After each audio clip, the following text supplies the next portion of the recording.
Officer Bethany Guerriero arrives on scene, visibly shaking and screaming. She yells orders at Ryan as he tries to explain that he's already spoken with an officer and that his aggressors are inside. Her response was to initiate a felony stop by drawing her service weapon and aiming it at Ryan, making this the second time his life was threatened with a firearm in less than 10 minutes for swimming. He is then handcuffed by the officers. Ryan alleges that Bethany and other officers would berate him over the next few minutes, which matches up, after reports show that she was found to have been in violation of department regulations after berating a suspect in 2019, and was forced to turn in her badge for 2 months in 2020 after she was charged with stalking, which is a rabbit hole of a story in itself.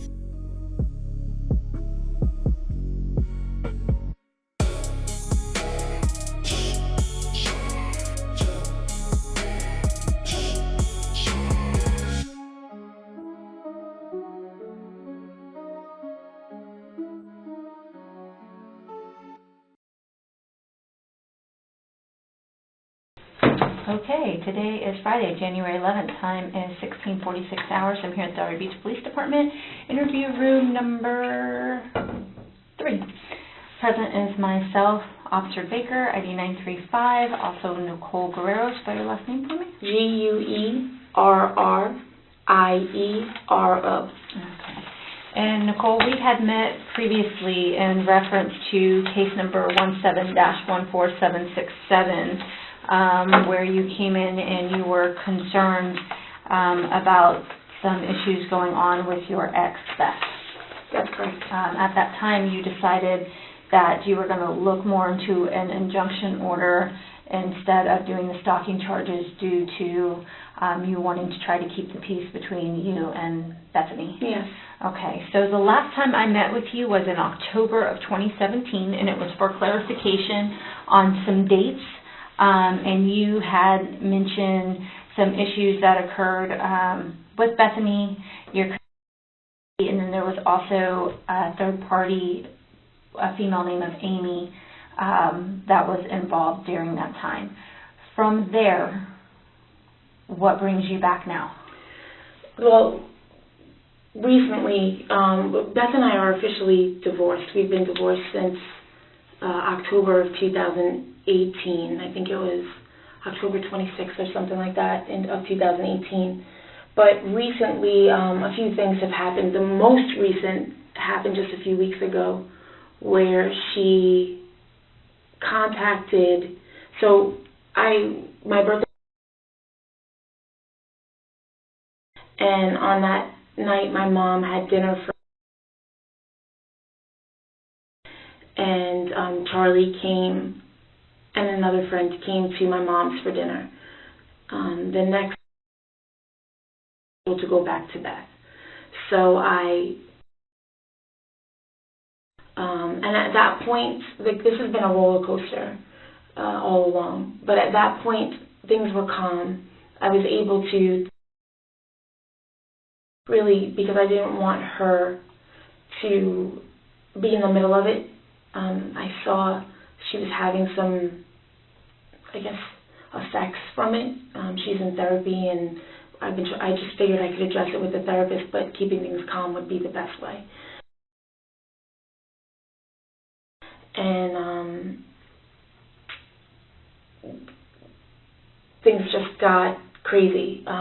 Within a few minutes, Beth had texted me that she knew Charlie was at my house, so because she had to be there for 4 days. So I really tried to keep it calm. Days later, she said basically that Beth had grilled her within minutes of her walking in the door. What did we do while she was with me? Who was there? At my birthday, who was there? How long did they late that night? Just asking, grilling her of all these questions. So it just concerned me. But then to go back to, it was less than 5 minutes from me dropping her off that I started getting text messages. Is there anything in any of your child custody that prohibits anyone being No, we have 50-50 custody. There's nothing about any third party being of those things in our agreement at all. Would there be any reason for Bethany to be concerned? No, she's never even met him, not once.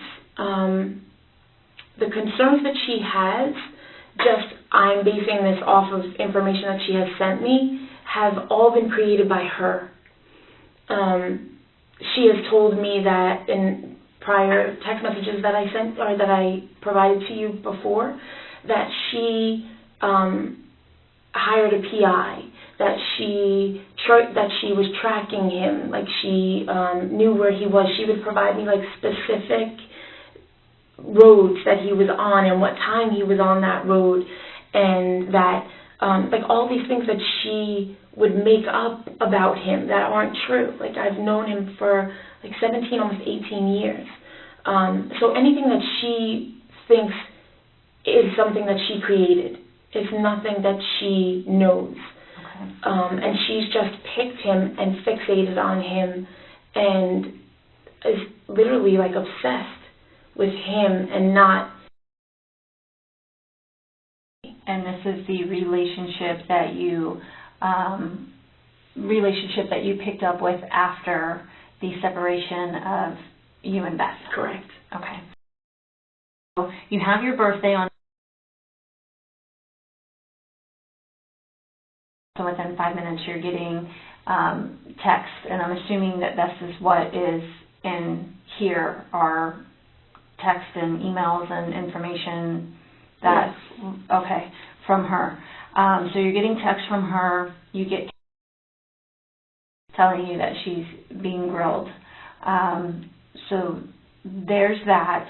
Now tell me, what did Beth say to you during that time? Like, was there something of concern, or was it just her, you know? She basically was more like she doesn't want him around. She doesn't want him around her. She doesn't want Charlie around, and that clearly she often refers to him as a scumbag, that I'm a scumbag and I'm choosing him. And she goes like off on a rant about it. And so it gets to the point where we are now where I can't even talk to her. You know, I tell her, don't text me unless it... Does she abide by that request? Well, she does now, but she won't text me, so instead she'll email me.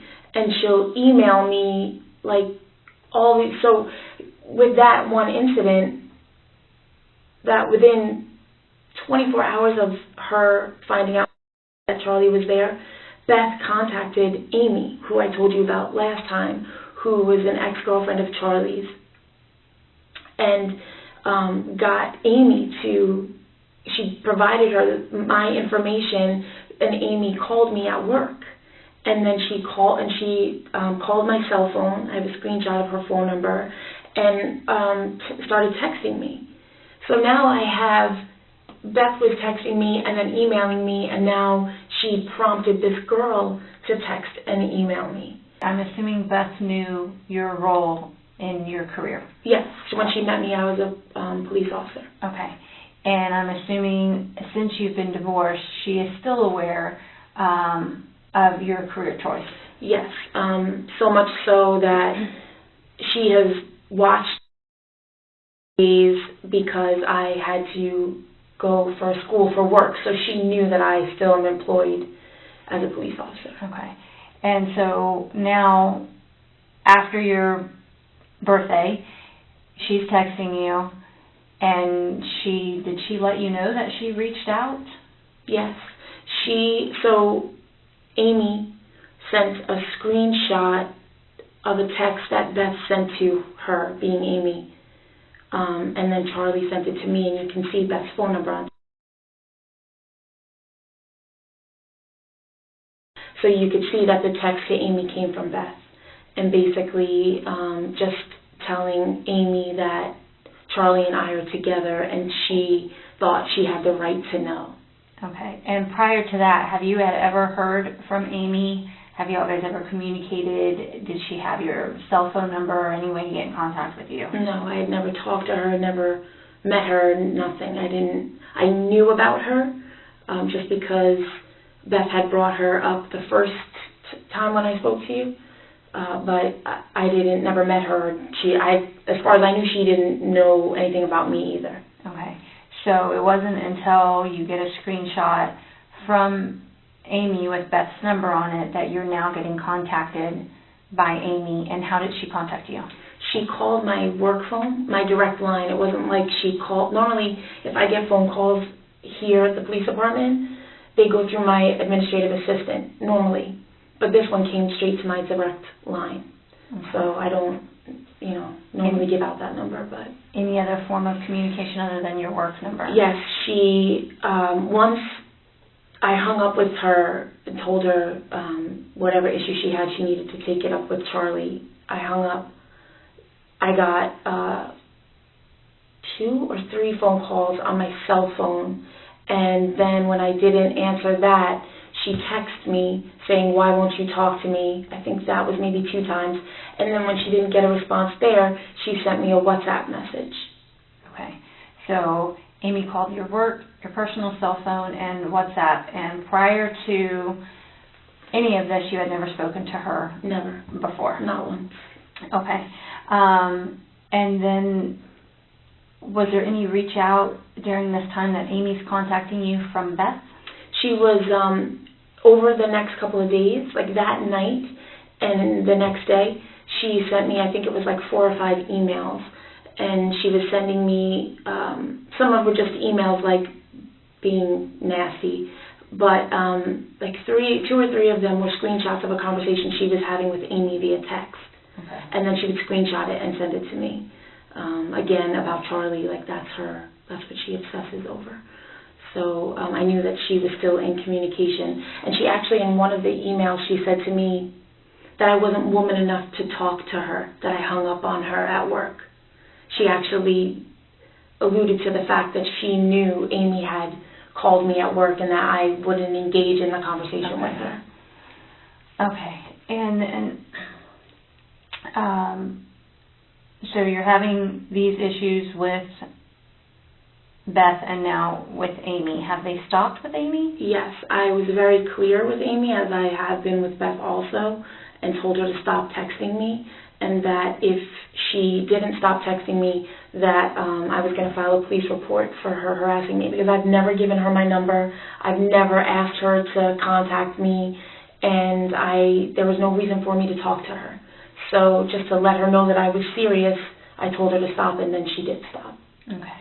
And I'm going to rewind just a little bit, because this took me to December 7th, 2018. Our last conversation was October 2017. Was there anything starting that new year that you started going through or were having issues with, or concerns? Yes. So like I said, it's really been a roller coaster. We could go several months and everything would be fine, and that was really just me trying to keep the peace. I didn't want this to have a negative effect. But also, honestly, I was scared. Like, I thought it was better to keep the peace because I knew she wouldn't hurt me if I kept the peace. But if I didn't, I was constantly looking over my shoulder. Like, I changed the locks on my house. I got cameras at my house. I changed my garage code. I did all these things because when we weren't getting along, I really thought that she was going to do something to me. Like, had real fear. And so when I was nice, or when she felt like she could be nice, as long as I didn't talk about Charlie or any other relationships, or as long as I kept it where she was comfortable, everything stayed calm. But if she got a feeling like she wanted to talk about it, things went haywire. So I just tried to keep things calm because I thought that was best. But in January,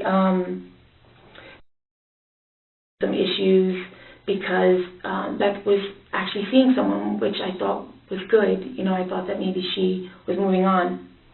So comments about her, Beth and her girlfriend taking her to SeaWorld or whatever. But that,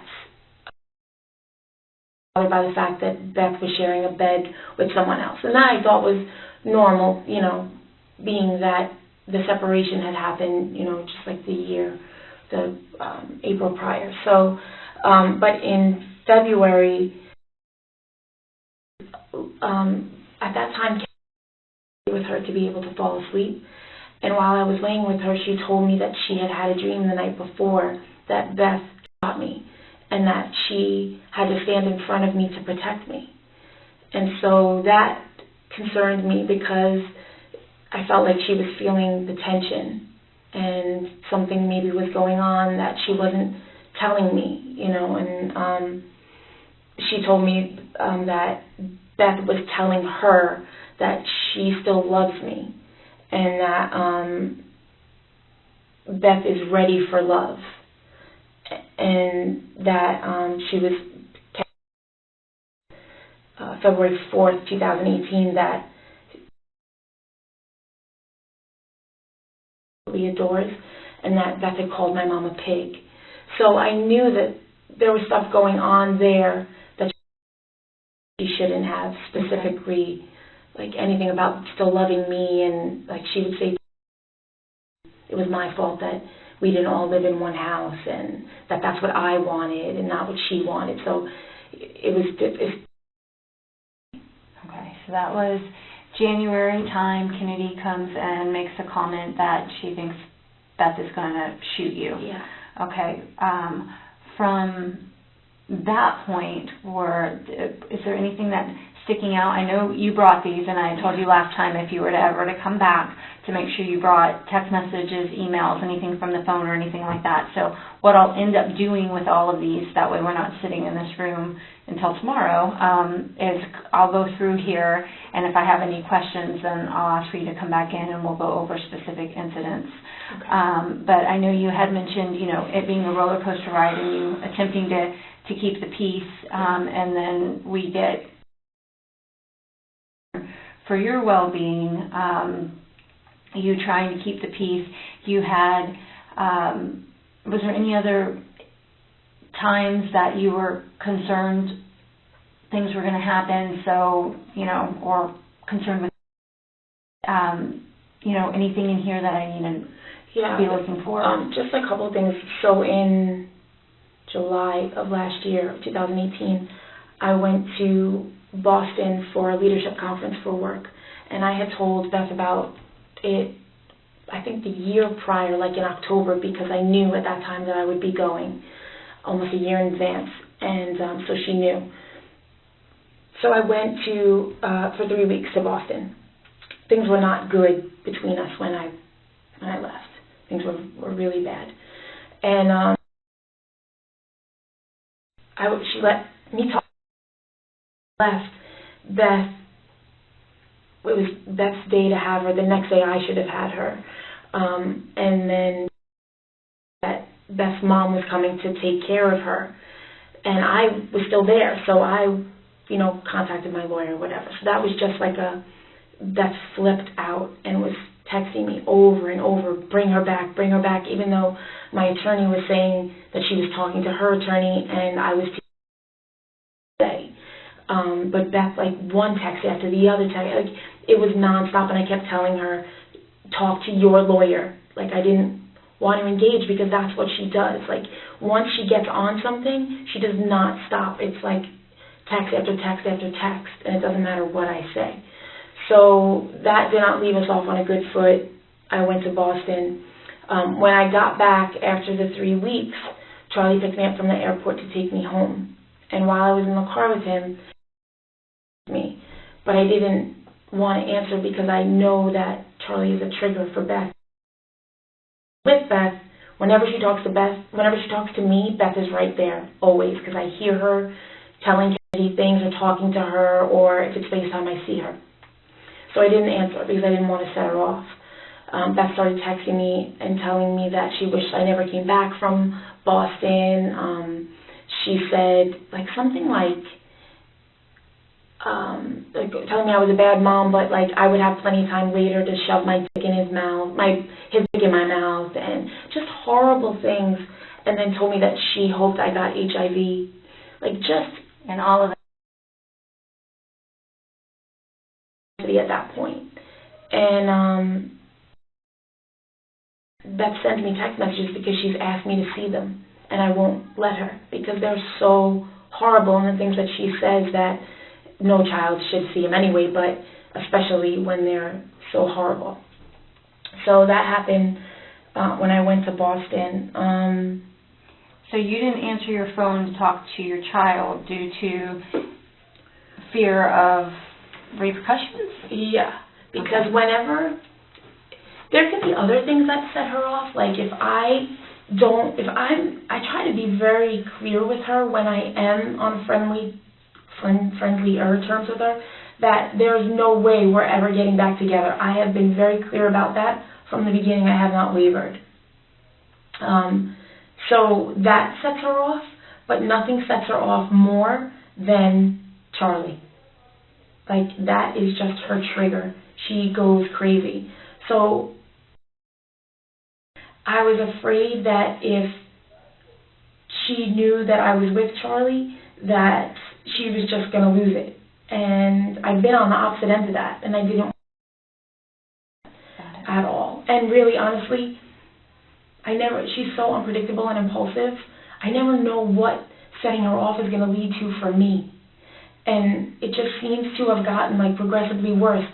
It was just text messages at one point, and then emails, and then wishing things like HIV on me, and then saying things in one of the texts she said something like, Charlie's gonna finally see I'm not playing, or she just says things like that, and I never know what to expect next. So I really do just try to keep it calm so that I don't have to worry about that, And to be honest, as a police officer, I never thought I was going to have to worry about that, especially at the hands of another police officer, So it's scary and it's embarrassing and it's not easy to go through. And that's one of the reasons why it took me so long to come back to document the rest of the stuff, because of that. But I think, so when you go through the text messages and the emails and things that I brought here, you can see the way that she'll be calm, and then all of a sudden she'll just go off, and you'll see how volatile she gets. The other thing that I saw recently too was back when this all started, she would give me exact locations for where Charlie was, let's say the night before, or one time she sent me something that said, ask your boyfriend who he was on the phone with at 4 o'clock in the morning or something like that. And so one of the times where we were on friendlier terms, went to her house to pick something up, or I forget why I was there, and Beth had gone into her bathroom and left her phone on the counter. So while she was in the bathroom, my phone, Charlie had sent me a text message on WhatsApp. And I used that because at one point she was accessing my phone somehow and I didn't know how. So I used WhatsApp to communicate with him and some of my friends because I didn't know how she was doing it. So he contacted me on WhatsApp. When my phone alerted me, her phone had an alert. And then I opened WhatsApp and her phone alerted again. And then I closed it, and then when he replied, her phone alerted. And so I'm like, that is not a coincidence. It happened each time that when I opened it, it alerted again. So with her being in the bathroom, I walked over and looked at her phone and found that she had installed an app on her phone that could track when Charlie was on WhatsApp and when I was on WhatsApp. It said, it was called, I think the app she was using at the time was called WASIP. Okay. And it said, Charlie is online, Charlie's online now, Nicole is online now. So she knew, and she would send me text messages like, oh, it's more important to talk to your boyfriend than to, and I was before I realized she had this app, I was like, how does she know? How does she know that, we're texting right now? I thought she had gotten into my phone somehow or something. So I figured out that that's what it was that day. And I told her, it's not like I kept it from her. I said, I know you have this on your phone. You need to remove it. So she told me she did, but then I'd wake up in the morning, and if I went on WhatsApp, she would text me right then saying, good morning. Like, how did you know I was awake? Right. So there were other things that made me think she didn't delete it. And then Amy told Charlie that she admitted to Amy that she was tracking us both on WhatsApp through an app. So she had signed up or put her information that's linked to Beth's phone. All these apps on here, I didn't put these on there. I think they're mom's. So I looked, and there was one called Spy Tech GPS. And when I looked it up, it was so that you could see it, when you put a tracker on someone's car, you could see where they were. You could track them through this tracker that you put on their car. And it said something about the battery lasted like 2 weeks. And it made me think, well, she was telling me he was on Belvedere at this time of night, and he was behind the ice house or icebox bar at this time. And I'm thinking, how does she know that? Is she following him? So I think it's possible that she was using a tracker, and this app showing the type of tracker that she was using.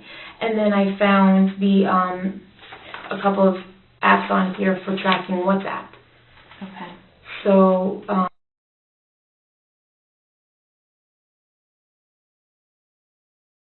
put apps on her iPad, and the only person that has that password is Beth, and it's linked to Beth's account. So is there anything that you can show or get me that would show that Beth's information is attached to? She tried to update, I don't know what she was trying to do when she was trying to figure out what was going on, and it popped up, put the password in for Flashpoint, which is Beth's email address. Okay. If you can provide me with something like that, just because I need to be able to show that these actually came from, something of Beth's, right? And, it wasn't just by coincidence. Yeah. Sure. So if you can get that to me, that would be great. Also, you mentioned that at that time you went inside Beth's house. Do you still do that? No. Okay. At that time, so Beth, about her personality, she's very, besides being impulsive, she's very pushy. And so throughout this last several months, I guess up until December was when it kind of went downhill again, right about my birthday. But for a few months before that, she was pretty calm. But she'll say things to me like, why don't you come over for dinner? And I have a text where she says something, and I say to her, no, because I'm preparing for a case at work, and I need to go in, it was like a Sunday, I need to go in and prepare for it because I have an interview tomorrow. And she'll say, well, why don't you just come and get the food to go? Like, it's never like, oh, okay, I was just asking. It's always like she pushes and pushes and pushes. So she would even do that like with gifts throughout this last several months. She's given me gifts, but she doesn't give them to me like, hey, I got you this. It's, hey, this is. And usually when she gives them to me, she does it in that if I say no, I have when she's saying that that's who the gift is from. So she knows I would never do that to her. So now I have all these things at my house that I don't use because I'm afraid to say no to her because it'll make her mad that I didn't take the gift. And I'll have to say it in front. Why are you doing? Why are you being so mean? She doesn't want to make mom sad. So she knows how to view these things, but she's super pushy. So it's difficult for me. I'm afraid that I'm going to set her off if I continue to say no. Like, do you want to go out to dinner for your birthday? And it's like, no, you don't have to do that. Well, so I don't know how to say no to that. So it just got to the point now where I don't communicate with her at all. I don't go to her house. I don't communicate with her. The only time she's around my house is to drop. Okay. So basically the time that you are in contact with her or doing anything with her, it's more along the lines of wanting to do so for your daughter, and to keep the peace between that. Yes. But now that it's gotten to a point where it still hasn't stopped, you're no longer speaking to her or doing anything. No, and unfortunately I had to make it after this last incident that I was like in a nice way, basically, that you could tell a 9-year-old, but that the days of us doing things together were over, that was not going to happen anymore. Because I guess I finally realized that even though I kept the peace for that short time, it actually makes it worse when she gets to this point where she is now. It makes it worse. She reacts so much worse. And so I know that I can't even keep the peace anymore because it's not helping.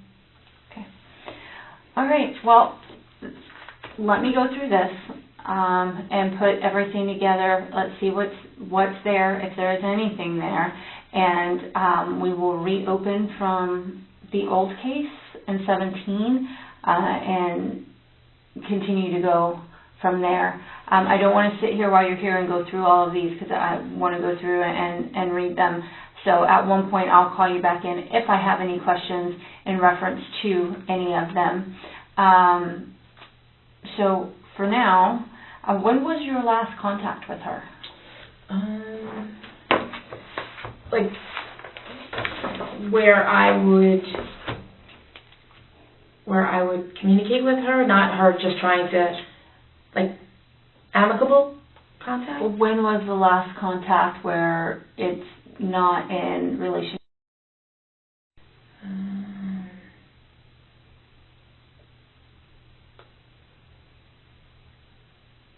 And I know you said via text you had told her to stop. Have you told her via email? I mean, you shouldn't have to, but... Right. No, I told her that she should only contact me. So when we were together, her and I were on a car together. We were registered, we bought a car, leased a car. Last year, she had to turn that car in 2017 actually, I think. She had to turn that car in. She didn't do it properly. So I got notification, well, actually someone showed up at my door last year, a repo lady looking for the car. And when I contacted Beth about it, I gave the lady her information and contacted her to ask her what was going on. She told me when she traded her car in, they never gave it back to the original car dealer. So she said, it wasn't repoed, this is what happened, I'm going to fix it. So she said she had paperwork showing that she traded the car in. So that was last year, like early last year. It's on my credit now. So I had asked her when things were civil if she could please provide me the paperwork so that I could dispute it on my credit, and she never did. So the other day, Wednesday of this week, I had emailed her and just said that I wanted the paperwork proving that I had asked her for several times, paperwork proving that she had turned the car in, and that I had asked several times and she had not provided it up to this point, and told her that I would have to take action due to her inaction, meaning like I would either have to contact BMW where she traded the car in or Hyundai or something. So she texted me the documents that she got from BMW. On a side note, all of which did not show that she turned the Hyundai over to them. So all I asked her via text was, did you have a lawyer contact anyone, or was that a lie? She told me, I'm done answering questions. All right, so that was an issue that is now affecting your credit. So it's not like you're reaching out to her due to any other reasons other than things that she has done that affects you that now you have to respond to. Right, because she knew that I was going to try to re-mortgage my house because I needed to get my insurance and my taxes. I don't have it in my mortgage, so I was going to try to do that. And so she knew from years ago that this January I could do that. And so I told her that. So that's why I reached out to get the documents, because now I'm not going to be able to do that. So, but that's all it was about. Like, that's all I kept it about, was about the documents, about getting the documents, and whether or not, because she had said that she retained an attorney to address the issue. So I wanted to know what that attorney had done so that I didn't repeat those steps. Right. But okay, Nicole, let me go through these and I will get back in contact with you. Prior to leaving, if you can raise your right hand. Mm-hmm. Everything that you have told me is the truth, the whole truth, and nothing but the truth. Yes. I do want to tell you that because of the fear that I have, and I don't think she's going to accept that the constant grilling and the questions and just that, like the alienation. And because she started seeking people out, I went to her job to file a complaint on the method in which she was seeking people out. She had sent me a text message with that girl Amy's picture I told you about last time, and I believe that she used the DHSMV website to be able to do that, which is obviously not allowed. So I did contact them. I felt like I didn't know what else to do just to try to get her to stop. So I did contact them and file a complaint in regards to that. Okay, so you're now taking steps due to being concerned. Yeah, I just want her to stop. Like, I just want her to leave me alone, and I don't want to live in fear anymore. I don't want to have to look over my shoulder anymore. After we spoke, did you go and do the injunction? I did not. You did not? Okay. And you just hit on the last question I was going to ask you. As of now, today, are you in fear of her? Yeah. I always feel like I have to preface it with, I'm not being dramatic. And I think part of that comes from me being in law enforcement. Like, I feel like I'm supposed to be stronger and these things aren't supposed to bother me and I'm supposed to be able to handle it myself. But at this point, I can't handle it myself. So, yeah, I'm afraid she's going to kill me. I really am. And my mom has even said to me, like, she's worried that Beth is going to do, like, a suicide. And because she gets so crazy. And it sounds so dramatic, but it's really how I feel. Like, I think she's capable of killing me. I really do. Okay. All right. Other than, of course, her duty weapon, firearm, does she have any additional weapons that you're aware of? Yes. She has an AR-15. She has at least another Glock 40. I don't know if she has any other one besides that. I know for sure about the AR because she was talking about it because at one point she was trying to be a sniper on her SWAT team. And I know for sure that she has like a baby Glock. Whether she's acquired any other guns since we split up, I don't know. Okay. Okay. Well, I will be in contact, unless there's anything else, I will be in contact with you once I go through these and if I have any questions, and then we'll take it from there. Okay. Thanks. We are going to go ahead and conclude this at 17:25 hours.